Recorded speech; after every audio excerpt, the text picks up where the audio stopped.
All right, then we'll call the meeting to order. And looks like we'll start with the pledge.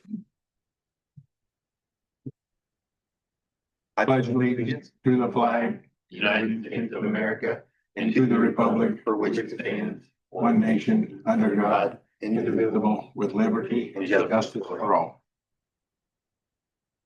All right, looks like first up is a swearing in session. So where are we on, all the appointments are in place, is that correct, and signed? The only one that hasn't signed for redevelopment commission is Amanda. Okay, since she's not here, we can take care of that outside. And secondly, related to that, fiduciary bonds, are they in place for everybody that's here? The bonds are in place. They were in place, actually, we paid for those at the end of last year for this year. Okay, good. And that brings us, I'm sorry, so. back Do to roll you. call? Roll call, Okay, yeah. let's do roll call. All right, John Venter, Present. Brian Webb, Present. Tom Carroll. Yes. All right, we have a quorum. Now we're back to you for reorg. Yes.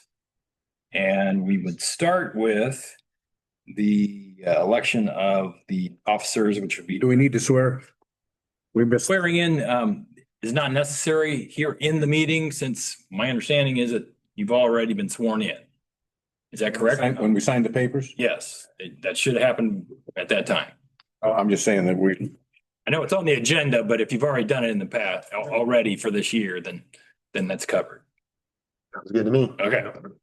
So, you can elect new officers for this new year, president, vice president, and secretary, either one at a time or as a slate, which would be all at one time, or however you want to do it. You just need nominations. All right, I'll make a nominate, Go ahead. I'll make a nomination to have David as president, Amanda as vice president, and John as secretary. I second. Are there any other nominations? No. All right, seeing none. All in favor, say aye. All right. Aye. Aye. I'm sorry, I didn't vote. That's right. That's my eye.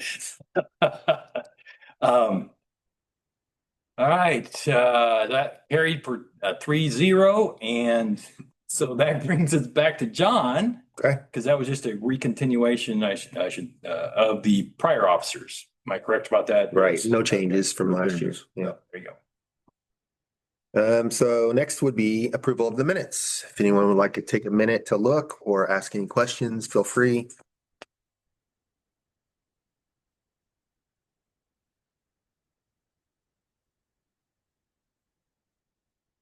I guess personally, I'll just throw out there, one of the things we passed was the virtual attendance. So that was in place last time. So it's in place this time.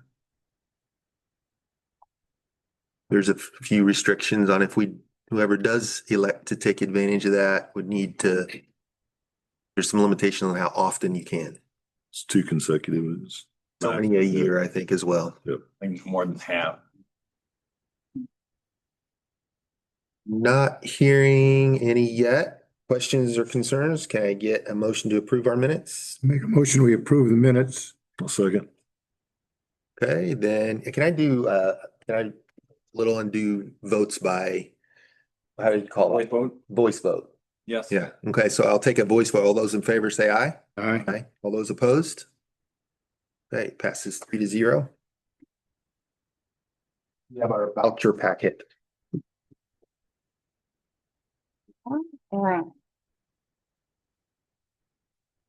All right, so this past month for December, the total dispersed was $38,811.03. The revenue that we received was $106,187.27. The current fund balance is $1,786,588.29. And then the RDC account was able to receive $5,196.61 of interest from the bank. Thank you. Mhm. Do we have to? Oh, and then we got TIF money for December, for the December disbursement. And it looks like we received $938,354.99. And then you guys will see a breakdown of that on the last page of your guys' packet. Almost $1 million, it looks like, and that's just a semi-annual payment, right? We get paid. So the payment alone should break $1 million next time, probably. All things go Oh. well. And I would add that a sizable portion of that will be going to pay the patch bond payment.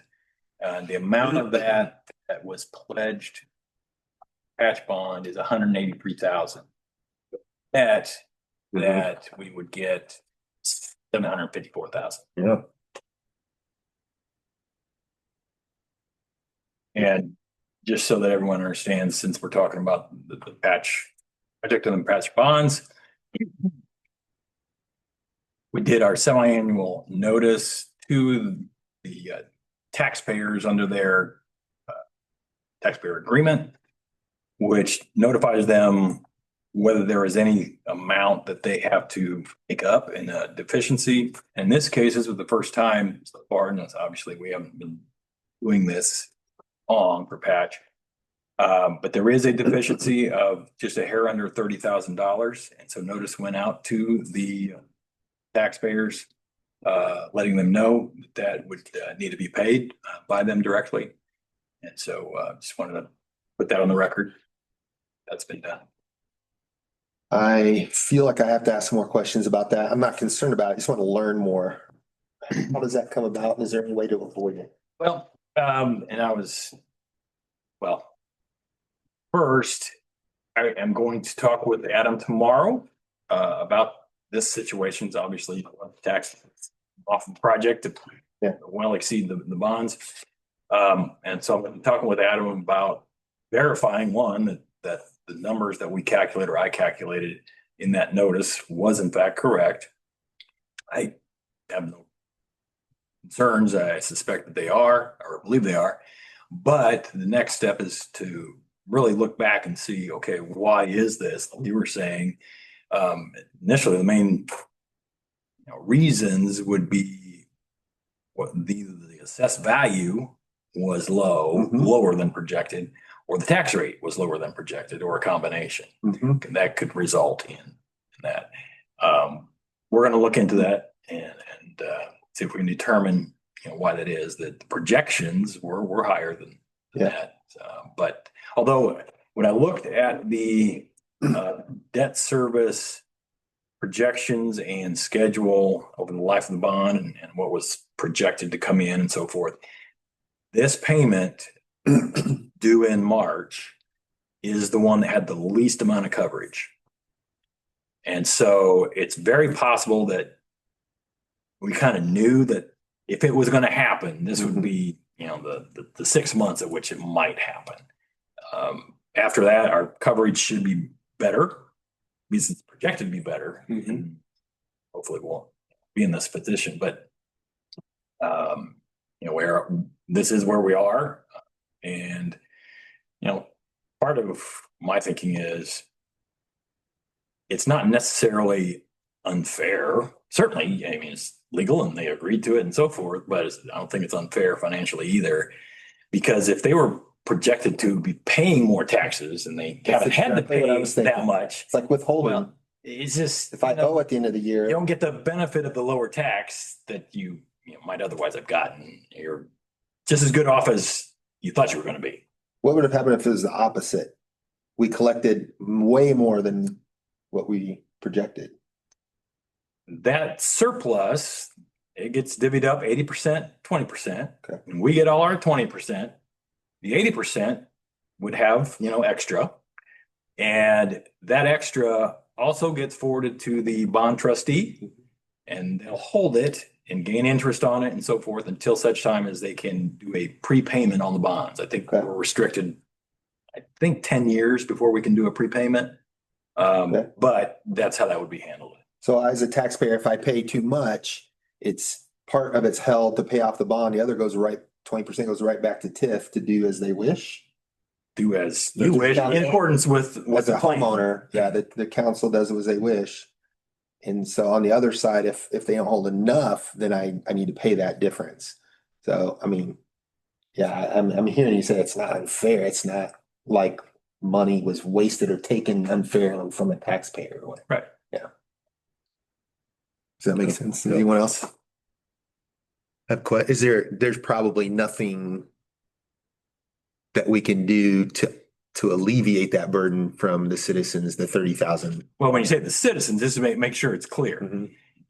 The only citizens are the property owners of basically it's building one of the I patch. gotcha. So that's super limited. Yeah. This isn't the whole Yeah, they're the town. ones It's just benefiting from the it. patch, Yeah. and there was only one building. Yeah. Yeah. Okay. Yeah. Now, the other thing I would add that relates to this is because of it coming in lower than expected or projected, there is a separate developer guarantee that is on behalf of the town or in favor of the town. And that also was below what the guarantee amount was, to the tune of about $9,000 for this half. In reviewing the numbers, I saw that in the first half, the June half, they were also short. So we're going to be, contacting them, giving them a notice that they need to make up that guarantee, which will be in the ballpark of about $18,000, I think. Lots to learn there for me. Anyone else? The revenue generated the 106,387. Where did that come from? Was primarily The overpayment. the 90-some thousand that we received. From back when Franklin. You weren't at the last meeting. So from the Franklin about I the. think there was a email or something that I've seen that communication. Okay. It was in the minutes. I gave like a rough number. I Yeah. didn't have the exact number, but that amount, and then I would say the interest was the other Gotcha. revenue. Yep, that makes sense. Do we need to approve the voucher packet? Okay, now I'll take a motion to approve the voucher packet. You ready? Oh, I'll make a motion to approve the voucher packet. I second. Then all those in favor, please say aye. Aye. Any opposed? So it carries 3-0. Next is financial report. I think we pretty much just, I think we just did that. Yeah, I think we did both. unless there's anything else we Yeah. want to talk about. Do we have to approve it? Sorry for my ignorance. I know Okay. at some point we stop approving. We don't approve. That's just informational. Gotcha. Okay. Do we have old business? No old business? I do have a quick question. Where this fireman's paper is. Where are we on the 2 generators? Stephen and I met with Evapar, the generator for the fire department back in October. And they had some items per the agreement that we had asked them to go back and ask the higher ups, and I've still yet to hear from them. I sent him a reminder again for Christmas and then just sent it after Christmas this week, just for an update. So we can't sign it until there's I feel like they're pretty small things, but it's, They're not gonna raise the price on us. They can't. Yeah, they better not. If they were to try that and we couldn't reach. Yeah. Be breach of we'd have to contract. rebid. Yeah, breach of contract maybe. So, and then on the other one, I need to double check. I know that they were waiting on, some parts or some components to get that up and going. So I just need to double check on that one. Isn't it sitting out there at the lift It station? is, but it's out there. We haven't been billed for it yet. So, and that was all that I was gonna share in my report, was just kind of an update. I hid columns or rows that, already paid and shored up on 100%. The time change. Yeah. I thought, I too wondered about that. I should have sent him replied to all.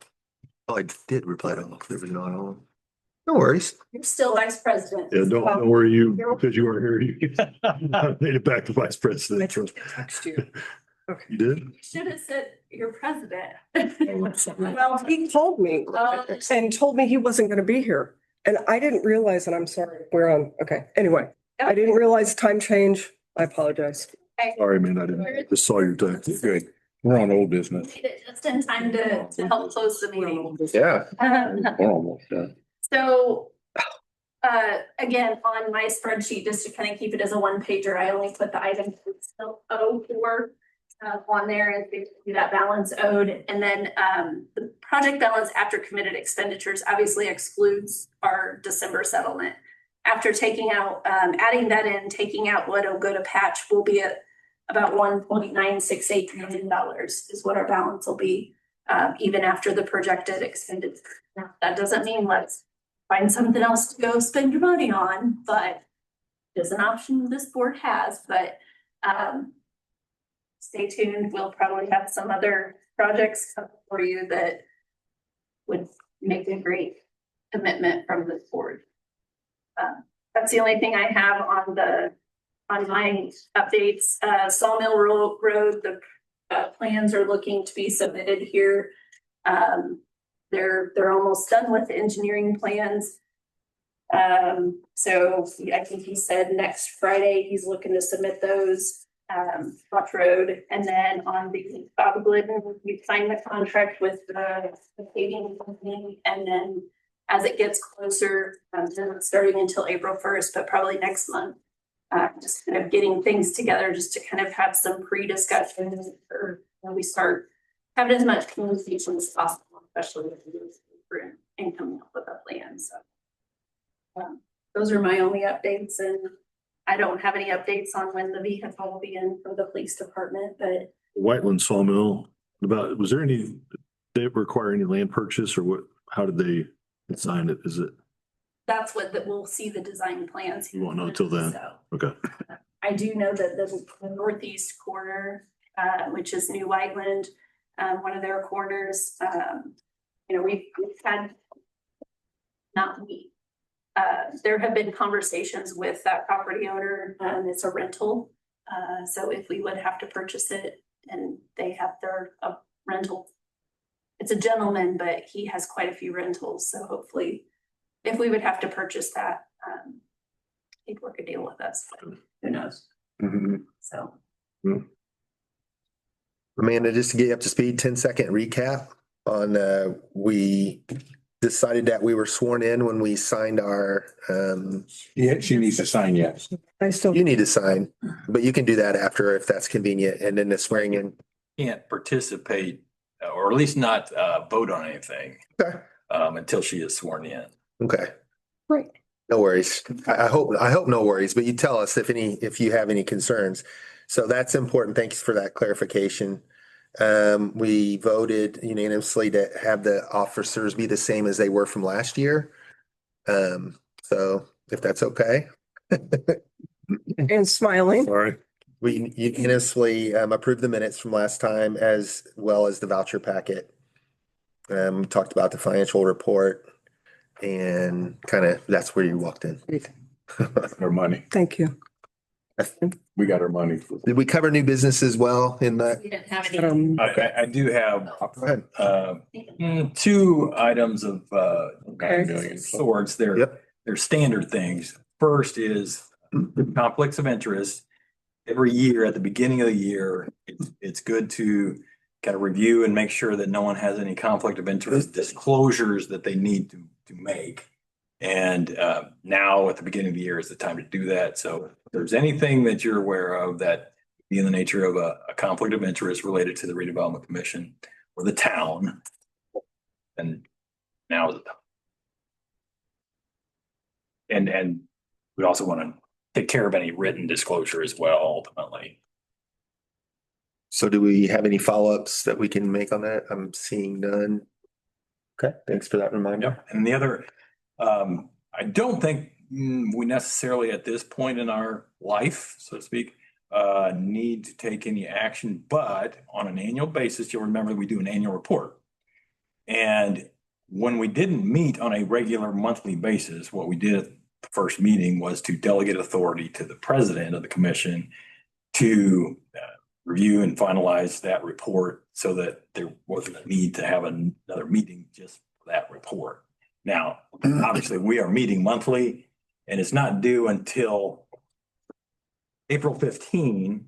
So, we'll have time to get that report drafted and in time for a meeting prior to that and so forth. And so it's up to you whether or not you want to delegate authority at this point, or you just wait until either February or March when you have that. We should just wait with the amount of time. I agree too. Like, Wait, then we're assured we have to all be involved. Worst case scenario is we have to meet again real quick to get it done, which I doubt's gonna happen.